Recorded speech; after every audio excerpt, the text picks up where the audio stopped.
300,000 euros for a book, which is a huge sum for a small market, and that luckily it doesn't happen that much, and you don't see many of those insane offers. And it goes down, you know. If you buy a book from Germany, you typically pay like 2,000 euros or something. If you buy a book from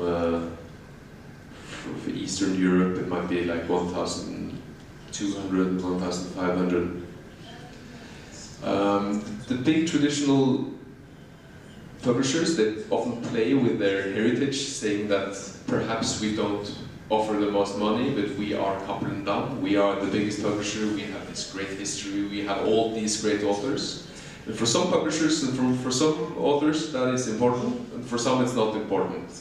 But I had once acquired a book for a sum which was quite high, but I knew that there was a high offer on the table, but the author wanted to work with us because he liked the company. And the final point that in Norway it's not very common to poach authors, so if an author is published by one publisher, the other publishers will in most cases not try to steal him. It happens very seldom. If it happens, it's for particular reasons. Often it's like the author wants to move, and then the book is offered to everybody.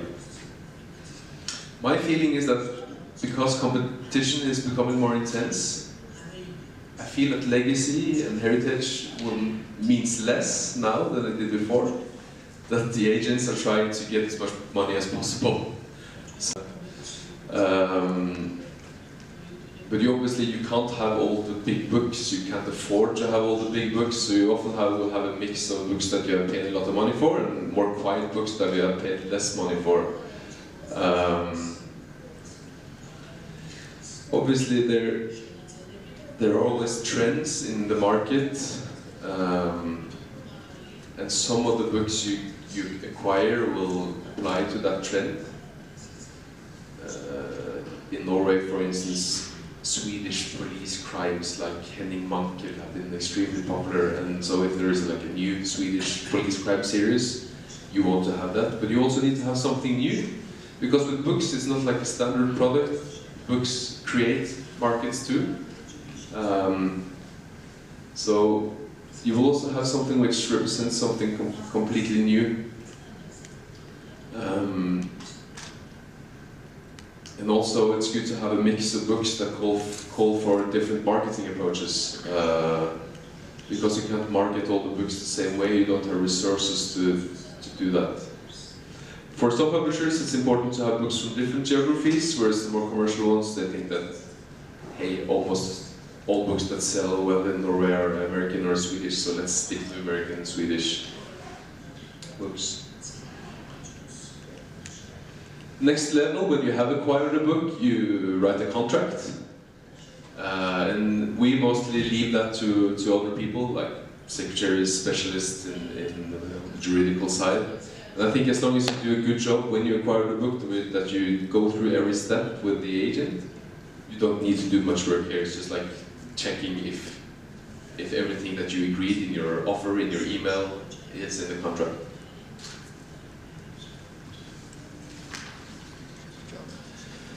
Then, again, if you're working translated fiction, you need to find a translator.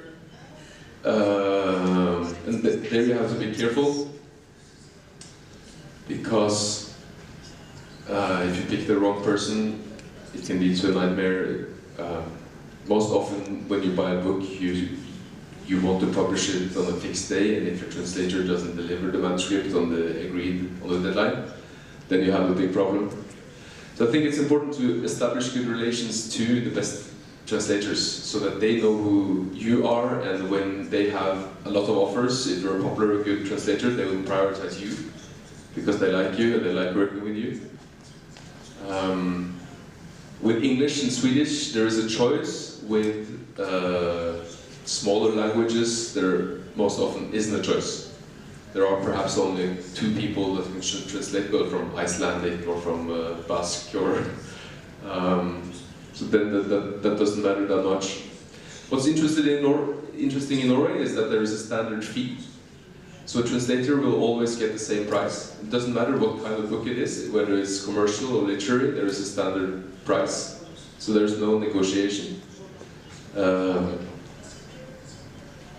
Which I think is not that smart, because obviously it's much more challenging to translate Dostoevsky than to translate the next new crime book from Swedish. So it's not very fair. But the Translators Union has been very stubborn on this, and I think it's going to continue this way. There's a standard fee for 1,000 signs. 190 kroner for 1,000 signs, and then you just multiply and then you have the price. Then after translation, this is also perhaps quite interesting, that in Norway it's quite a few translated fiction and non-fiction editors that don't translate, they don't edit much, they leave it to specialists. So you use freelancers for various levels of editing, and then the text always goes back to the translators, who says yes and no to all the suggested changes. And in the end, it's always the translator that has the last word. So there are quite a few acquisition editors that don't touch the text at all. Personally, I really like to work with the text, so when I had it out to the first freelance editor, the so-called cleaner, I read it myself and then I do additional remarks and change stuff myself. This is compared to Germany, for instance, where the editors most often work a lot with the text. This is a bit strange. The translator has the last word.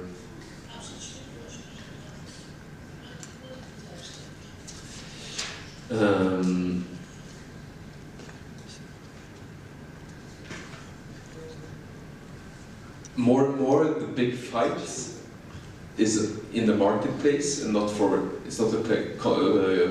It's a big fight for content, but that's perhaps not what matters most. The biggest fight is in the bookstore for a marketplace.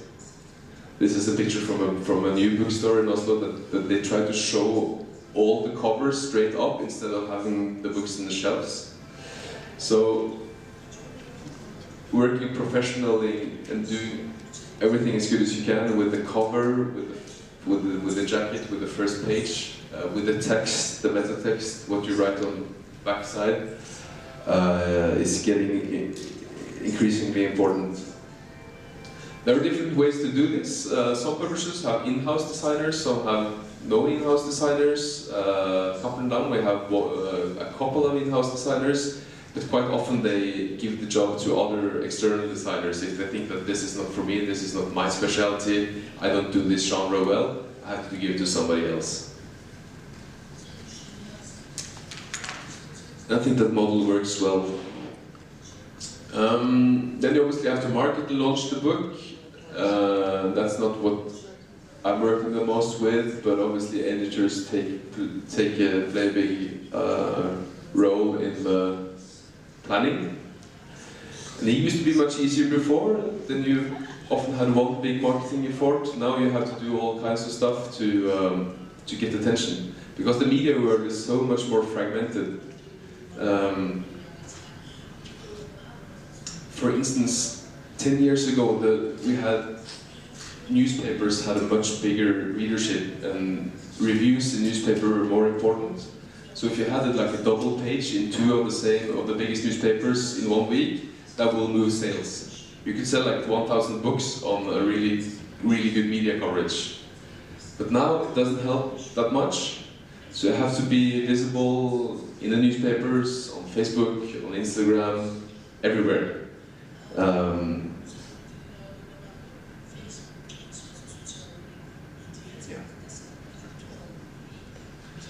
And also it's important, I think, to not only think about, as an editor, about the book from acquisition to the first launch. You have to think about the book's life cycle. The book, like a big book in Norway, will typically be launched in various editions: hardcover, audiobook, ebook, then you could have a separate book club edition, then you make a high quality paperback, a mass market paperback, you can make a cheap hardcover. So, I mean, if you don't make money on your first hardcover launch, you still have a chance to make money on your paperback launch. So, I think it's important to think about the life cycle all the time. So, what do I consider then the most important takeaways and the important success factors to win in a highly competitive market? I think it's important for every publisher to have really specialized functions. That people work as editors and that they don't do a lot of other stuff that takes away time. So an editor should spend time on what really matters, on acquisitions and on creating great books. Because, like I mentioned, if there is a new big book from the USA, for instance, then 10 different publishers will be reading that title during that night. And if your job is to be an editor as well as a marketing specialist, perhaps you have a deadline for your marketing job the next day, then you can't read the book that night. Then we'll lose the fight for that very important book. And also, to do all this different parts of the job as an editor, you need experience. To know which agents provide good books and have interesting titles and who you can believe when they say that this is the new big name, you have to create a working relation, and that might take 10 years. So if you're not able to stay in your job and do it full time all the time, it's very difficult to like become really brilliant at all this stuff. You have to know your translators, you have to know your market. So the social capital of an editor can be decisive, and it takes time to develop that social capital. And this is quite related, that decision making should be on editor level or on editor-in-chief level, because things move very quickly, and if you have to involve like your boss and your boss's boss and your boss's boss's boss every time you want to buy a book, you will lose, because you will be taking too much time. And also, it's the editor that knows what's hot and what's not. So if you're a boss and you like most of your job is working with Excel, you probably don't know why this book is better than this book. And obviously I say this because I'm an editor myself, but I think publishers should invest in their editors. That's also related to what I just said, that the editors make the best decision on what to publish, and they need to be for a long time in their job to make good decisions. So to quote the book I'm going to mention at the end here, the success of the firm depends crucially on the ability to attract and retain highly motivated editors who are able to identify and acquire new projects.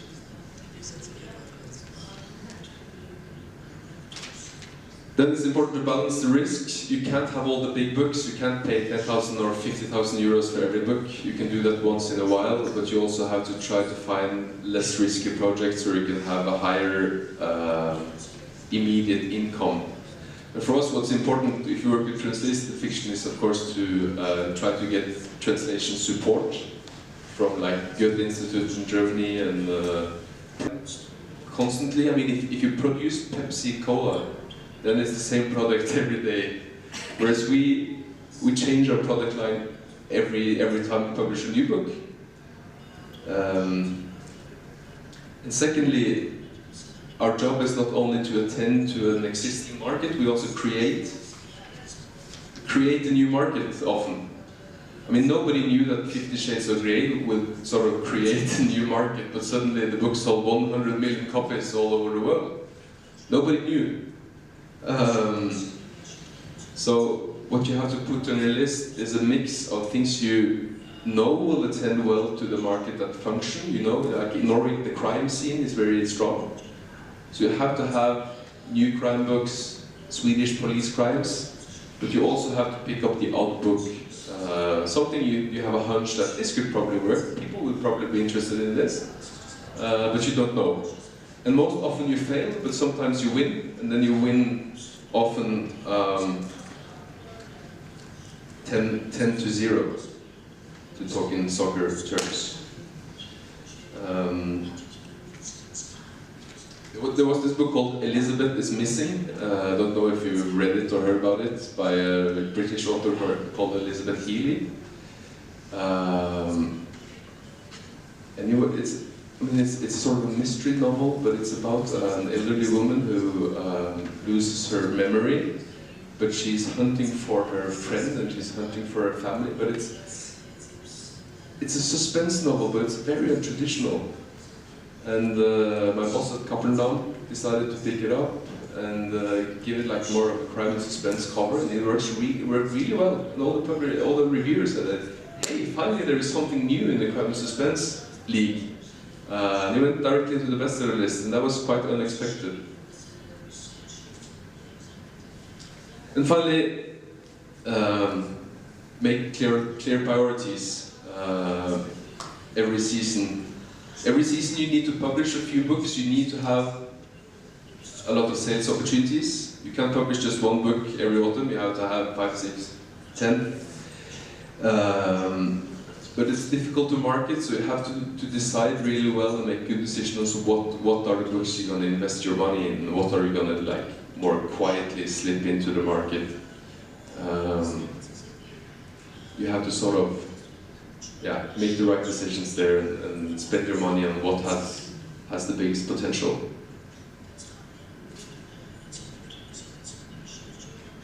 Yeah, that's the book I quoted, John B. Thompson, Merchants of Culture, the Publishing Business in the 21st Century.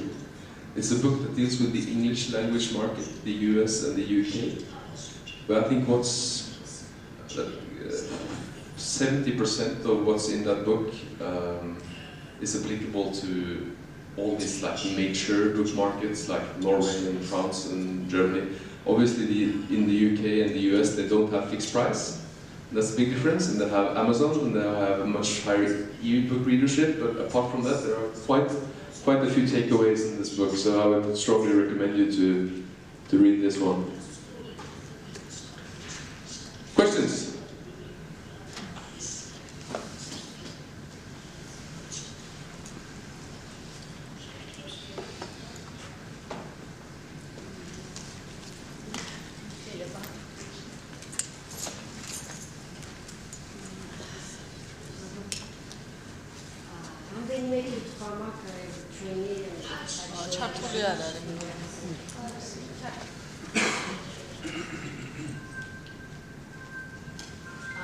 ჩვენი ბაზრის და ჩვენი გამომცემლობების ინტერესებთან გამომდინარე. შეიძლება ცოტა გადაუხვიოთ თქვენ პრეზენტაციას, მაგრამ თქვენ გასაგებს მკითხებზე, რომელსაც ჩართვით საჭირო. პირველი ახლა მაინტერესებს თქვენ ახსენეთ, რომ თავრობა გარკვეულწილად ეხმარება საგამომცემლო ბიზნესს. აი თუ შეიძლება რამდენიმე კონკრეტული კითხვა რაში მდგომარეობს ეს დახმარება. ყველა კითხვას ჩამოვაყალიბებ და თქვენ მე ბრძანეთ რაც საინტერესოა და აქტუალურია. შემდეგ აი საბავშვო წიგნებზე ბრძანეთ თქვენ. საბავშვო წიგნებზე ბრძანეთ. თუ არსებობს რამე სპეციფიკური გზები და საშუალებები გარდა წიგნების მაღაზიის ამ ლიტერატურის გავრცელების ნორვეგიაში, საბავშვო წიგნების გავრცელება აი ნორვეგიაში, წიგნის მაღაზიების გარდა თუ არსებობს რამე ისეთი საშუალებები და გზები. შემდეგ ეს სასკოლო სახელმძღვანელოები, აი რა სისტემა არსებობს, რა სქემა არსებობს ამ სასკოლო სახელმძღვანელოებს, თუ თქვენი გამომცემლობა ამით დაინტერესებულია, ამ სასკოლო სახელმძღვანელოების შექმნისა და გავრცელების, აი თუ არსებობს ესეთი რამე სქემა და თქვენ თუ საქმის კურსში ხართ ამასთან დაკავშირებით. შემდეგ წიგნების, ესე იგი, საავტორო უფლებების და კონტრაფაქციული ტირაჟების ესეთი პრობლემა თუ არსებობს ნორვეგიაში აი ეს პრობლემა და თუ არსებობს თქვენ აი გამომცემლები რა ღონისძიებებს მიმართავთ და აი ბოლოს თქვენ PR-ზე უკვე ისაუბრეთ ნაწილობრივ ეს კრიტიკული სტატიები, ბესტსელერების სიები, აი საინტერესოა ნორვეგიაში ვინ ქმნის აი ამ სიებს და აი რამე თანამედროვე ესეთი ელემენტები ვინ ქმნის ესე იგი ამ ბესტსელერების სიას ნორვეგიაში და აი რამე თანამედროვე კიდევ თუ არსებობს ესეთი ეფექტური PR-ის ელემენტები ნორვეგიის საგამომცემლო სივრცეში. მადლობა. Odishuki ძალიან ბევრი კითხვა დაგვისვით. მაგრამ რომელიც უფრო საინტერესო იქნება. That's right.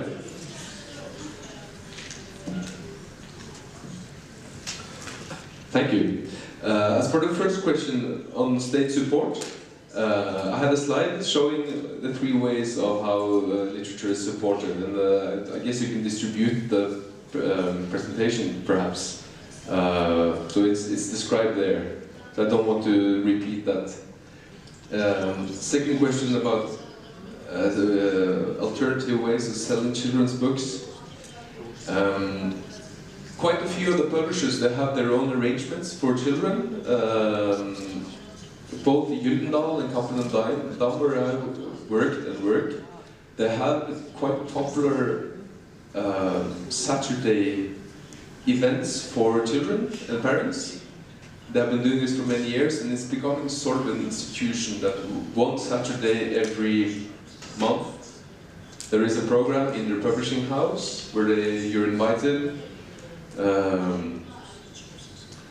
and there is a reading from a book. There might be an artist singing or something, and they sell books at the same time. And I think with children's books, it's important to work to have a perspective where you can develop long-term relationships, and in order to create a new classic, it takes a lot of time and effort, and both these publishers are using these events to promote their new names, the big hits. So it might be like a combination of an old classic that will draw people to the event, and then a presentation of something new. And books are being sold at these events.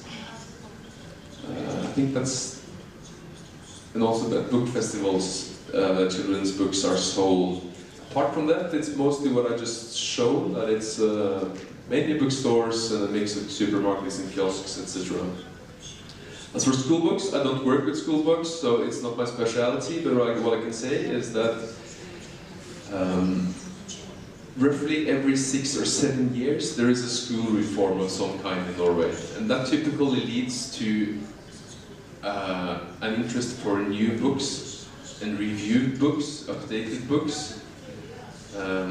Books are sold from the publishers to the schools directly. The money comes from the government, but it's the schools, the principal, that makes the decision on what books are to be bought in. And school books is it's very difficult to become a school book publisher starting from scratch. Because it takes often quite big investments. You have to build a series of books for every year at school. So there are actually only 4 publishers. The 4 big publishers are the 4 ones making school books. So all of them will produce a set of books for mathematics for every year, and then the principal will have to choose among these 4 books which is the best one. And they typically then will get money from the government to acquire new books every time there is a reform. So if you look at how sales of school books develop as a publisher, it will be really high just after a reform, and then it goes down, and then it goes up again when there's a new reform. Today, what's matter really much for principals and for the schools are obviously the digital content. That there's not only a book, but also some online content that the children can do their like homework online, etc. So I think this is developing quite well, and Gyldendal, one of the Norwegian publishers, they have sold a digital textbook system to 10-15 countries abroad, because it's considered really good also in other countries. Then on copyright, I'm not sure if I understood the question, so I'll just skip that. If you'd like, you can afterwards, you can ask it again. The bestseller lists are based on actual sales figures. So every bookstore report in the sales figures, how many books of every book is sold to a customer, and the bestseller list is made from this. This is actually very transparent data. Just as in the USA, you have like, you will always know exactly how many copies have been sold of every book. It's an online system.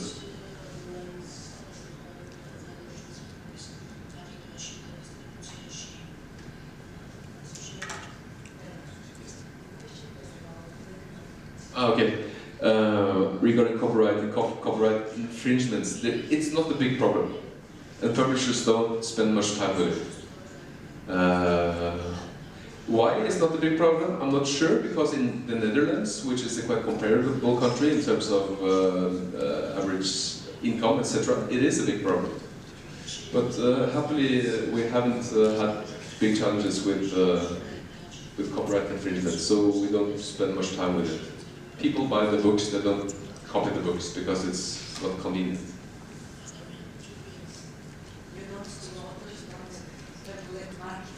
For next year.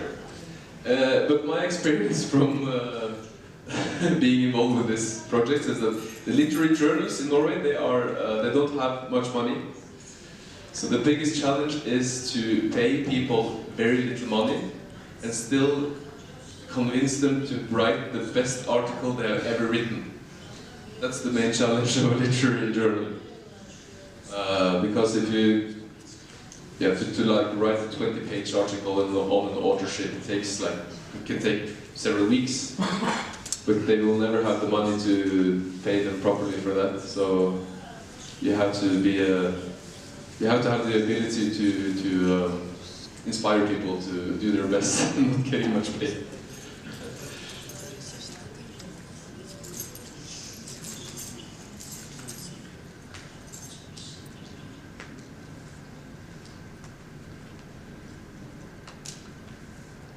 Yes. უპირველესად მინდა მადლობა გადაგიხადოთ იმისთვის, რაც მოვისმინეთ, მართლა ძალიან საინტერესო იყო და ორი კითხვა მაქვს. ერთი ეს ეხება ტირაჟებს, თუ შეიძლება უფრო კონკრეტულად რომ გითხრათ ტირაჟების შესახებ და რა განსაზღვრავს ამას. და მეორე რედაქტორის სამუშაო პროცესი, ანუ რამდენად თანამშრომლობს ის მთარგმნელთან, რამდენად აქვს შეხება ორიგინალთანაც კი, ზოგჯერ თუ ეს საჭიროება მოითხოვს და ეს სამუშაო პროცესზე რომ უფრო მეტი გითხრათ რედაქტორის თარგმნილ ლიტერატურას გულისხმობ, რა თქმა უნდა.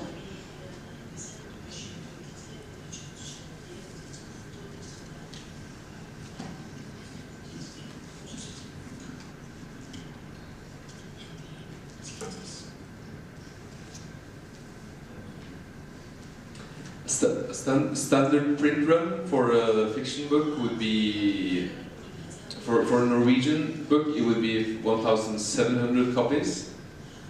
And then you know that it will be bought to the library, so you know that you have already sold like 770. And then you try to sell the 900 through bookstores. For a translated book, it can be the same. If you have relatively low expectations. If it's an author which has an established name and that you know will sell well, it can be everything from 5,000 to 20,000. Like a very established Norwegian author might sell like 50,000 copies or 80,000 copies. An international bestseller like Khalid Hosseini, for instance, The Kite Runner, sold around 200,000. All editions combined, most of that will be paperback. So it varies a lot from can be as low as 800 and it can be as high as 20,000 the first print run. And then the second question on collaboration, I think it's very important that the editor and the translator collaborates well. And when it comes to contact with the author, it depends on the author, it depends on the country he's from. For instance, like in Germany, they have, if a book is sold to very many countries, they will have like a seminar for translators where they bring all the translators together with the author. And the author goes through every page of the book and the translators can ask questions. So in German books that become big books, it's actually the standard that the translator will have contact with the author. Apart from that, it's often translators ask questions by email if they don't understand the piece or if they want to discuss something. My experience is that often goes through the editor because the editor has the direct contact with the agent and often sometimes with the author. My impression is that authors are very happy to help in most cases. And we had, there was one book, we had a really brilliant translator on this book, Sumo Kid, The Invention of Wings, which was a huge bestseller in the US. A Norwegian translator that lives in the USA, not far from Charleston, where the novel is set. And she actually went for a week because she's so professional and so interested. She took a week and went down to Charleston, walked around in the historical area that the novel describes. And she found like 4 or 5 inconsistencies. And she wrote to the author and said, what do you mean here? What do you mean here? And it turned out that our translator was right. So the author changed that in the next edition, and there was an email going out to all the translators in all the countries saying, hey, the Norwegian translator found this mistake. Please correct.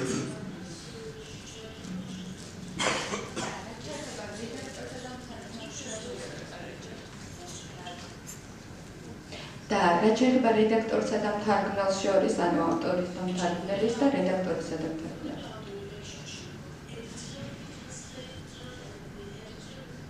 თვითნებურად როცა რედაქტორი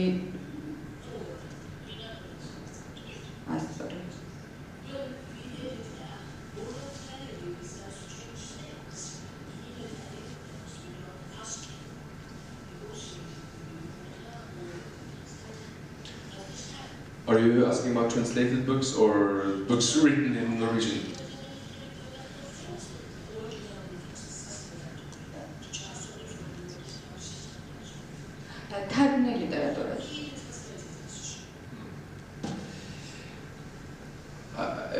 It happens rarely that the editor will change something without asking the translator. Most of the time, it's a collaboration. So I will suggest changes, and then I will be if there's something I mean is really important, I just tell the translator and have you seen this? And in most cases, we will agree. It happens very rarely that we disagree. My impression is that most translators are very happy about as many comments as possible because they know that it makes their work better.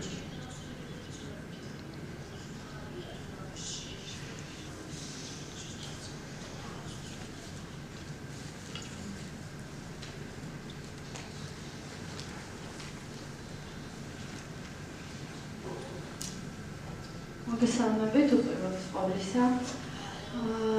ცით რა არის, მე შეიძლება ცოტა სხვა მიმართულებით წავიდე, მაგრამ უახლოეს წარსულში საქართველოს პრაქტიკაში იყო ასეთი შემთხვევა, რომ უდიდეს ქართულ უნივერსიტეტში ფილოლოგიის ფაკულტეტზე ისწავლებოდა საგამომცემლო საქმე, როგორც სპეციალობა.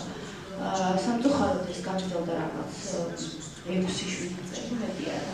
მაინტერესებს ნორვეგიაში რა ხდება ამ კუთხით, რომ ისწავლება თუ არა ეს საგამომცემლო საქმე, თუ ეს არის რაღაც ბიზნესის სახეობა, რომელშიც გაერთიანებულია რაღაც სხვადასხვა სპეციალობის ხალხი.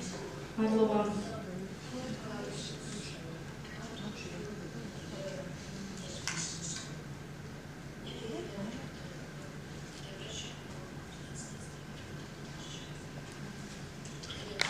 That's a good question. And it's people who work as editors and people who work in editing, they have all kinds of different backgrounds. My background is I have a master's degree in Russian literature, and then I worked with business and as a journalist. Then the boss in the department, she has a master's degree in Norwegian literature, and she also has a librarian study as well. And one colleague, he has a master's degree in history of IDs and worked 5 years in insurance. So it's a mix. At university, if you're interested in literature, languages, etc., you will either you can study like literature in general, you can study a language, special countries literature.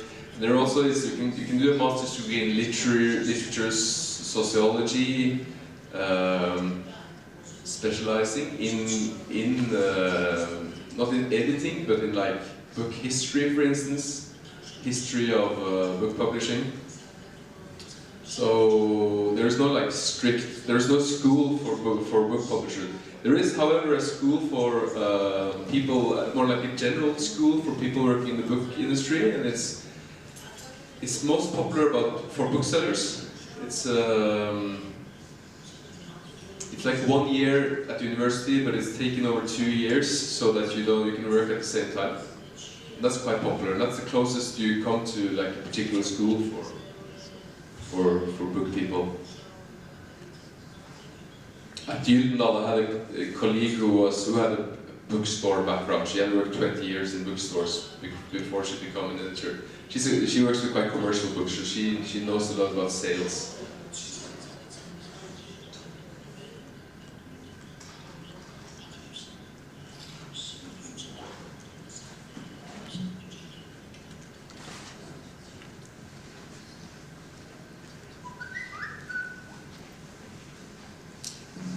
So my question goes like this. You pointed out in your presentation that in Norway the price range is always is the same for different publishers. And what is the regulations and how it's regulated? Because in Georgia the fluctuation between the prices could be different, and the readers also pay very big attention to this, and they will quite affect the market. So I want to know how it's throughout the Norway. Thank you. Norway is quite particular. I think our system it's not very similar to any other country. When the book is new, it comes out in hardcover, that price is ridiculously high. It's like 40 euros or 45 euros for a new book. And it stays this way until May the 1st next year. And it's the publisher that sets the price. So the publisher sets the price, and all bookstores have to sell the book for that price. Obviously, there is a negotiation for the margin. So if the bookstore buys, let's say, 200 books in of a title, they'll probably get a 50% discount. So if the book is 40 euros to the customer, they pay 20 euros to the publisher. And then, when the book is free the next year, when it steps out of the fixed price regime after May 1st the next year, the bookseller can set whatever price he likes. So if the book was 40 euro and it was new, it can be sold for 19 euros, even 9 euros. And that's the decision of the bookseller. What typically happens is that people know that there's going to be a sale for books on May the 1st, so the booksellers and the publishers talk together on which title should they give priority. If there was a good title from last year and they think that they didn't get the sales it deserved, then the bookseller and the publisher talks together, what would be the ideal price? Let's try and sell this for 14 euros now and do it big. And then the bookseller takes like 500 copies for the whole chain, for instance, and then they try and give it like a really good place in the store. So it's regulated when it's regulated, and then it's totally free when it's after May 1st the next year, after the launch. What's typical also is that first you have a hardcover at a really high price, and then there will be a softcover paperback next year at a much lower price. So if you don't want to pay the ridiculously high price for a new book, you can either wait for the May 1st sale, or you can try and find a trade paperback instead. You mentioned that in Norway there was a law about the fixed prices before, and for May you do not have this law. So I guess it was there were some disadvantages of fixed prices. So what were the main reasons why the fixed price law was taken away? It's never been a law. It's a general agreement between the Booksellers Association and the Publishers Association. And actually the booksellers that are not part of the association, they don't need to comply. So they can sell the books at whatever price they want, and that happens too. But most of the important booksellers are part of the union, and they agree to the department. We had a left wing. Obviously, the publishers want to make the law because then it's set in stone, and everybody has to comply with it. We had a left wing government that actually decided on making this a law. But then there was elections, and it was we had now a right-wing government, and they don't want to make this law, so they took it away. But it's been, I mean, every 3-4 years there is a review of this this general agreement, and it's becoming more and more liberal because the how do you call them, competition authorities, they hate it, so they try to take it away. And then the publishers work on the authorities to keep it, and we all hope for to have the left-wing government back after the next election, so that we can have the law instead.